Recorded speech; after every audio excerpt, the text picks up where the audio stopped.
All right, let me tell you, this was thoroughly one of the most entertaining games of the Women's World Cup. France versus Brazil. You knew what you were getting when you got into it. France, potential to win the entire tournament. Brazil, outperforming their previous games since prior to the World Cup.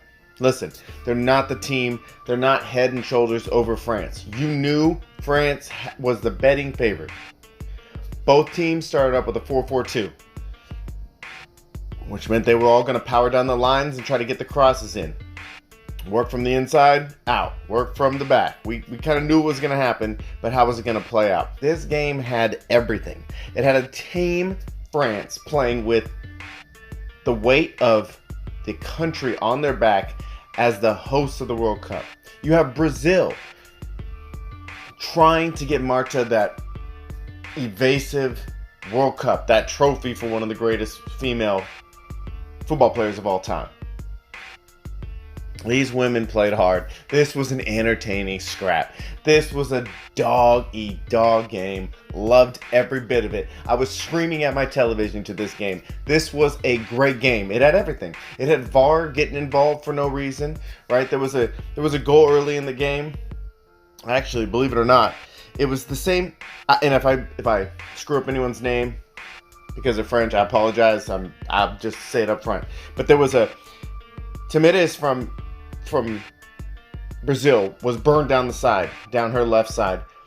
Diani ran down there, crossed the ball over to, and I think it's pronounced Galvin, not sure.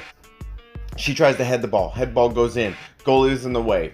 It should have been a goal. I mean, in my opinion, it could have been, should have been, whatever. VAR called it back. No goal because the goalie had possession in her hands. And by possession, they just mean two hands on the ball, didn't need to be gripping it.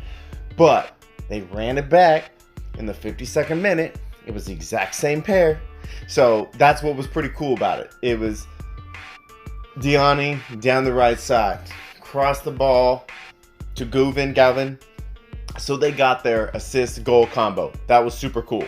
And then about the 62nd minute, Brazil fired back, right? So they had the ball going down the left side, Brazil's left side, kicked it in, tried to get it. Cristiano tried to hit the ball, bounced up, it bounced back, and then Tiaza bangs it in, far post, great. You know, the only thing I would have to say about this Women's World Cup is they've been the sacrificial lamb of VAR, right? Like, you know, I have friends that don't even watch this sport. They like American football, they like basketball because there's a lot of reasons. But the one thing that they all agree is that the one thing about soccer or football is that way more exciting celebrations in our sport. And when VAR has to be verified before anyone really celebrates, right? Because you don't want to look dumb. You hit a goal, and then you look over at the linesman, then you look over at the ref, then you check if they're going to do VAR. No one really gets fully into the celebration because they're afraid that it's going to be called back. And it loses a little bit of that energy. And unfortunately, both goals lost a little bit of that celebration. The world stops and watches the ladies celebrate. But it is what it is.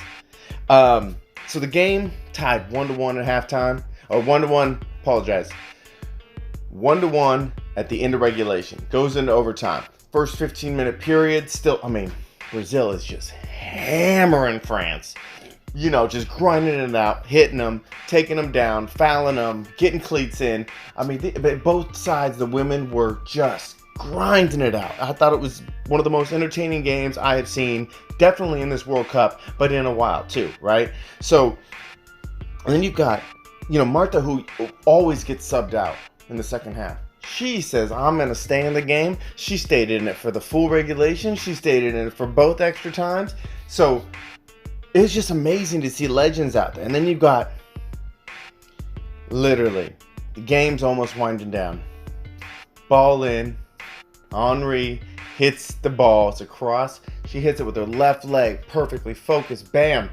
Right to the near post. Hits it. Goal. Everyone celebrates.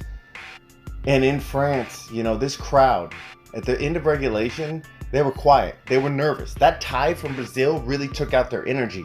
But boy, once Henri got that second goal, they were fired up. The crowd with drums were going. Energy was flowing. It was really exciting. So, while this was technically a 4-4-2 battle back and forth.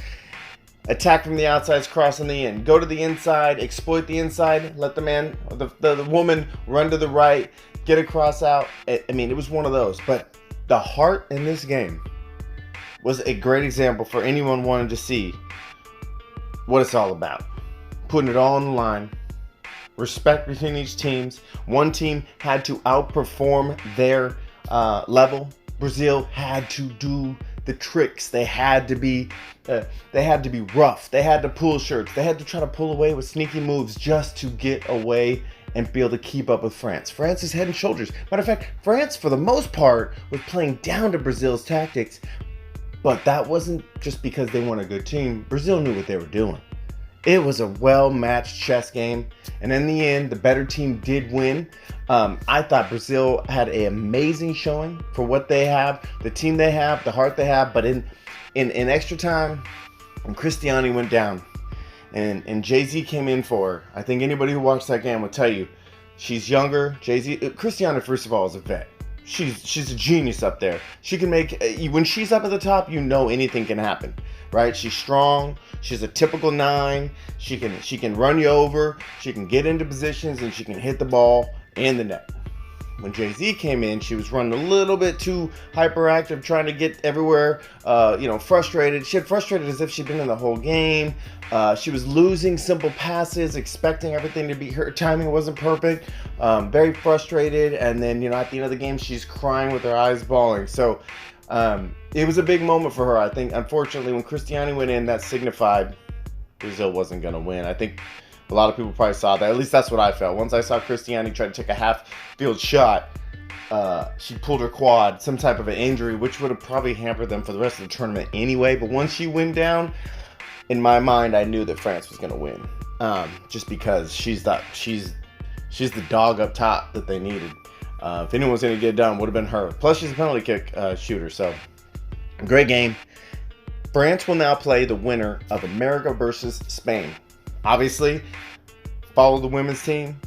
I want that matchup. Got to get through Spain, the queens of possession, get on to France, and take care of business and take the host home. Just let them. They don't have far to fly after that.